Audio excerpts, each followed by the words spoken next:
Oi, pessoal. Estamos aqui com o Matheus Lima, da i4C. O Matheus é um empreendedor encantador. Ele tem um produto maravilhoso. Ele estuda oceanografia. Eu sou encantado com quem tem essa linha de pesquisa e é longe da Amazônia, longe aqui dos problemas das hidrovias, mas ele me procurou para um bate-papo. Eu fiquei maravilhado com a startup dele e vou compartilhar aqui com vocês um pouco do que ele pensa sobre como monitorar rios, como monitorar o oceano, como monitorar a água.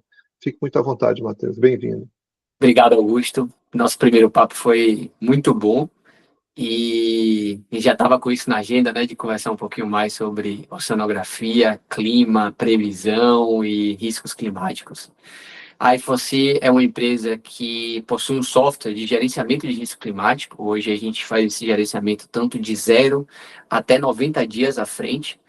E não só fazemos para a parte de oceanografia no mar, mas também em terra, né, para todas as variáveis meteorológicas, e adentramos o universo de rios a partir da problemática da seca de 2023.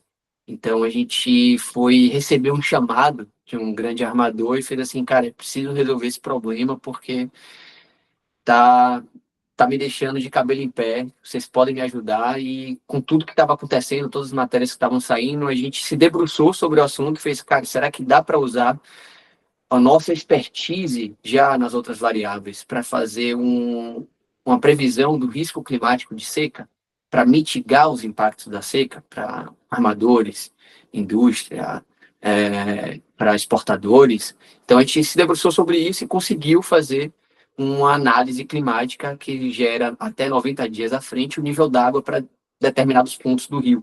Né? A gente optou por começar pelo Amazonas porque é o berço, né, da onde a navegação do Brasil tem grande importância, da onde as indústrias têm a necessidade de escoar o material e de receber o material para fazer a fabricação de peças tão importantes para o dia a dia das pessoas e as próprias pessoas que estão ali envolvidas no processo de escassez de água, né? Então isso vai além, vai para empresas de saneamento, vai para a questão de energia, então isso vai além. Então, pensando, olhando o rio, percebendo o rio, você usa sinais de satélite a partir da imagem do rio, ou você usa dados do Sistema Geológico Brasileiro, do Perfeito. Então, SGB? o que a gente percebeu, e eu acho que esse foi um grande insight que a gente teve, que utilizar dados passados para um clima que já mudou, sem fazer nenhum tipo de tratamento, a gente não ia conseguir chegar num bom resultado. Então, a gente pegou todos os dados disponíveis, tanto de vazão de rio, das réguas da ANA, das réguas dos portos que tem na região, como dados de runoff, de modelos globais e dados históricos ali de como aqueles rios estavam se comportando, de como estava o solo naquela região. Mas a gente percebeu que determinados anos já tinha um final totalmente diferente de anos anteriores. Então, assim, o ano de 2023, quando a gente parou para olhar, era um ano totalmente atípico. Como é que você vai prever algo que é totalmente atípico? Então, os dados dos sensores, basicamente, foram dados de régua, de dados de vazão, dados de imagem de satélite, para verificar se de fato choveu ou não choveu naquela temporada.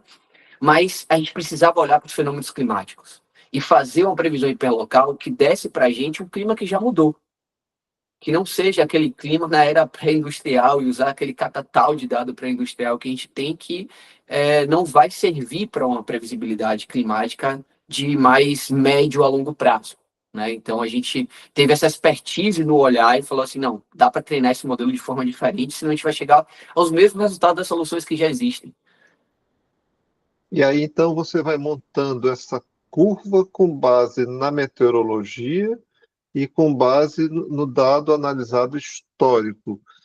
Há um cruzamento das duas coisas, então. Exato. A gente usa um modelo de Deep Learning hoje, um Long Term Short Memory, né, para fazer esse tipo de análise. E a gente também usa outros modelos, algoritmos, para chegar aos 90 dias, né, que também é de Deep Learning. E o grande ponto aí é entender quais variáveis meteorológicas, quais fenômenos climáticos e quais dados históricos dos rios, das réguas mesmo, são importantes para treinar esse tipo de modelo. E nesse modelo você analisa, desculpa, Não, você reanalisa os rios, os tributários que vão alimentando os rios sim, principais, há uma correlação dos vários rios, sim. ou são os rios isoladamente? Ou você pega o sistema da bacia inteira? Qual o tamanho de bacia? A bacia Bom, amazônica, no caso, você consegue ver toda? hoje a gente não está em toda a bacia amazônica, a gente está ali entre Manaus e Itacoatiara apenas, mas a gente pega os tributários, onde tem réguas, né, dos tributários, onde tem os dados da ANA, principalmente em tempo real, porque a gente usa esse dado em tempo real para retroalimentar o modelo, ou seja, para entender o que é que está acontecendo agora e já indicar as melhores curvas para o futuro. Então a gente precisa disso, a gente precisa pegar pelo menos o conjunto de 3 réguas ao redor daquele ponto que a gente quer, né, para a gente entender como é que está se comportando os tributários e os rios principais com relação ao padrão de E vazão você, e você realimenta isso com qual frequência? Exemplo, você diária, projeta diariamente. Então, você pegou o dado de diariamente. ontem, você pega o dado do climatológico de ontem, você processa tudo e consegue gerar com essa frequência de Exatamente. atualização diária. Exatamente. Hoje é uma frequência de atualização diária. E você entende que você tem uma segurança em 30 dias de quantos por cento? Perfeito. Esse ponto é super importante porque a gente é tão crítico na nossa análise que a gente, Augusto, parou para olhar para quando a cota está abaixo do nível crítico. Que a gente optou por olhar para uma cota abaixo do nível crítico de 15,53 metros.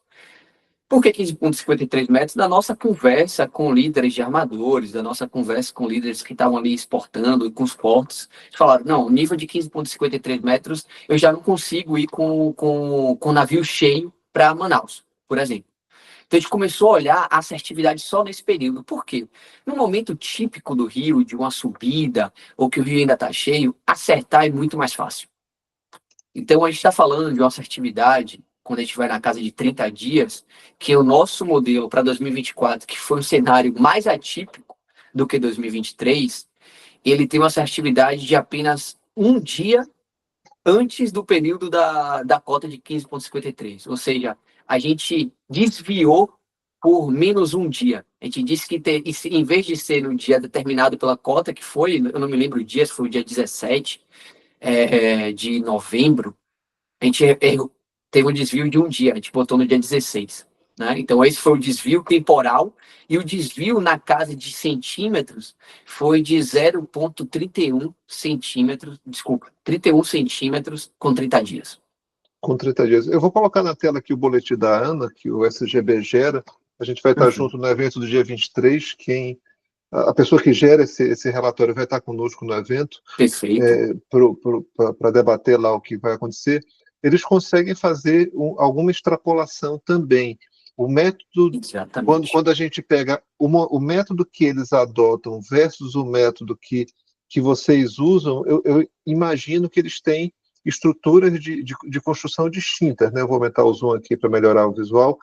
Vocês apontam isso, mas a construção que eles usam é uma e a construção que vocês usam é outra. Esse é o relatório de hoje da ANA Isso. SGB. Confesso que eu não sei a metodologia exata que eles usam, o modelo exato que eles usam, mas a gente olhou muito para isso quando a gente foi construir e pensando o quanto que a gente precisava melhorar para entregar para o mercado. Porque o mercado consome isso, mas acaba que as decisões, pelo que a gente percebeu, não era tomada com base exclusivamente nesse relatório. Então a gente fez, pô, o que é que a gente precisa melhorar? A gente precisa olhar para os cenários prováveis. Quais são os cenários prováveis de acontecer nos próximos 7, 15, 30, 60 e 90 dias? E dar um fator de risco daquele cenário ocorrer ou não ocorrer. Então, simplificar a informação também é muito importante para o tomador de decisão final. Então, olhar para esse tipo de relatório foi o que deu o insumo da gente começar. Tá. E aí, olhando como startup, como negócio, você percebe claramente, o armador é um grande interessado nisso, os terminais portuários são grandes interessados nisso e governos são grandes interessados nisso por motivos diversos. Te parece, aí, como empresário do setor, que o principal cliente é quem? É o armador? É o governo? É o terminal portuário? Quem seria o cliente da tua startup? Perfeito. O cliente da FOC, como um todo, são todas aquelas empresas que são impactadas de alguma forma pelas condições naturais. e querem mitigar esses impactos que vão acontecer em futuros próximos, tanto daqui a 7 dias, 30 dias, 90 dias. E o nosso objetivo é ser um one-stop solution para as empresas que precisam mitigar esse risco, não só a 90 dias, como uma questão de anos, né? Por que não pensar se eu vou ter uma escassez de recurso hídrico daqui a 10 anos, eu não posso ter uma fábrica aqui de cerveja, por exemplo, nessa região, preciso investir em uma outra região. Então, é esse o objetivo da E4C. Claro que quando a gente fala de startup, né, Augusto, eu não tenho um recurso suficiente para entrar em todos os mercados de vez. Então a gente vai ali escolhendo os melhores mercados para a gente adentrar. E o mercado de postos terminais foram os mercados que nos deu a oportunidade de entrar mais fácil. E, claro, dentro do lado dessa caixinha tem o mercado de armador. Então, quando a gente desenvolveu essa solução, que foi em conjunto com o armador, a gente entrou já nesse mercado de armador na questão de navegação nos rios e mitigar os riscos da seca. Mas hoje eu já converso com empresas de saneamento, hoje eu já converso com o governo, hoje eu já converso com distribuidora de energia, hoje eu converso com concessionária de energia, né? Hoje a matriz energética do Brasil depende de água, né, para funcionar. Então, como é que eu vou fazer o meu planejamento de compra, de venda de energia no futuro? E aí você acha que a tua opinião é que a seca de 23 e 24 foi pela anomalia da chuva causada pelo El Niño e pela Laninha que não tinha aparecido para trazer um pouco mais de chuva, ou foi derivada do aquecimento global, do que foi verificado das temperaturas extremas, ou é um misto dos dois? Porque a gente vê que voltou a chover bastante na região. Se a gente pegar esse boletim de um tempo atrás, estava tudo marronzinho Isso. durante a seca, né? Agora não, está com intensidade bastante razoável de chuva. Como é que você entende, a partir das pesquisas que vocês fizeram na região, do teu objeto de estudo, que você já delimitou aqui para a gente, o que você entende que foi a causa raiz, ou um conjunto Boa. de causas com maior probabilidade, dados os modelos que vocês analisaram?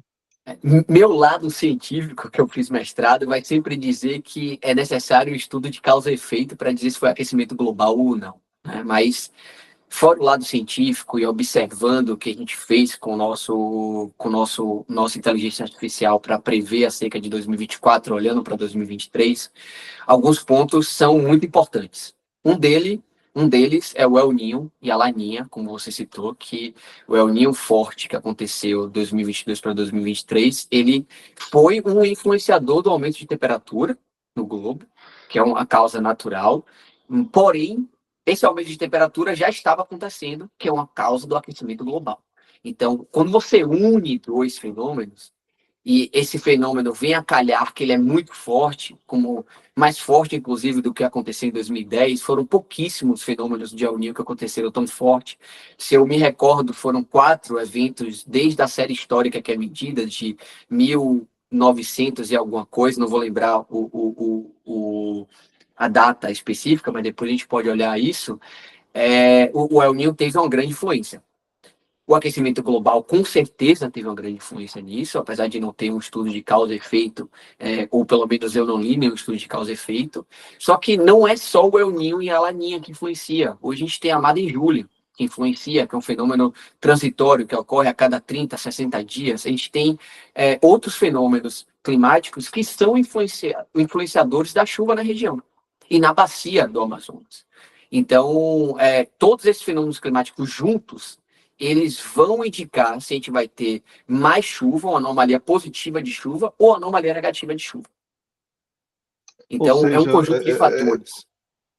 tal qual os autores de paper científico, você também não consegue ter uma visão clara. Eu já vi paper dizendo uma coisa, paper dizendo outra, e não passa pelo peer review. O peer review depois derruba, porque de Exato, fato ele não consegue comprovar uma coisa ou outra. exato. Há apenas hipóteses por hora, né? Não há como Isso. asseverar que será ou que terá seca ou que não terá seca.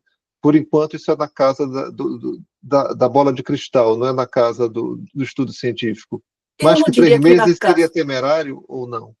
Eu não diria que é na casa da bola de cristal. O que eu aprendi com a Enforci, que era um lado da ciência que me incomodava muito, que a ciência ela busca uma validação através de uma hipótese, e aquela hipótese ela precisa ser uma verdade meramente contestável naquele momento, né?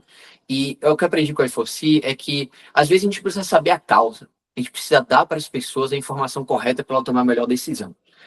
Então, quando a gente estava olhando para esse machine learning que a gente passou a fazer, a gente não estava olhando para identificar a causa necessária daquilo, e sim quais são os fatores que vão influenciar na resposta daqui a 90 dias. Hoje a gente já está buscando essa resposta para daqui a 6 meses.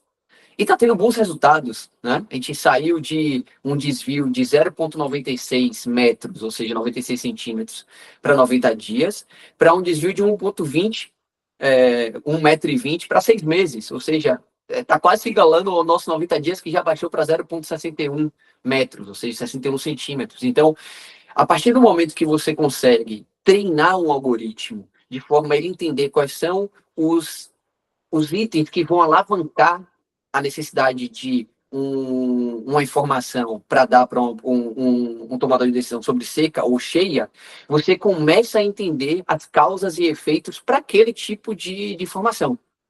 Não estou dizendo que aqui o aquecimento global é o mais importante ou é o NIL, mas eu quero dar a melhor informação para o meu cliente. Então, eu busco isso através dos meus algoritmos, não preciso validar isso, né, com a ciência. Portanto, que Augusto toma a melhor decisão daqui a 6 meses sobre a seca, né? E o cenário não é alentador, né, para 2025, por exemplo. Ou seja, você tem um cenário já traçado para 6 meses com 1,20 m a princípio, de variação para mais e para menos. É isso, né?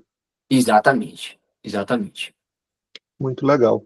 Matheus, fantástica conversa. Eu ficaria conversando e ficarei conversando mais tempo contigo. A gente vai ter o evento do dia 23 para te ouvir e trocar ideias com os outros especialistas da região. A gente vai ter a praticagem, vai ter o SGB, né, que gera o boletim da ANA, e vai ter, enfim, um bate-papo interessante sobre o tema. O que você daria de consideração final para quem assistir essa gravação?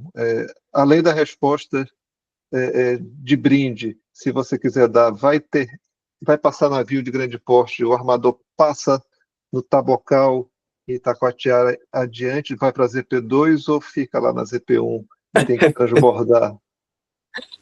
Excelente. A minha consideração final é que a gente precisa cada vez mais ser proativo em relação ao clima, porque acho que esse ponto que você tocou, de esperar a resposta da ciência do que causa aquele determinado efeito, não vai levar a gente a tomar a melhor decisão. Então, acho que o que a gente precisa fazer hoje, a indústria, o governo, as empresas de navegação, os portos, terminais, empresas de infraestrutura, beleza, o clima mudou.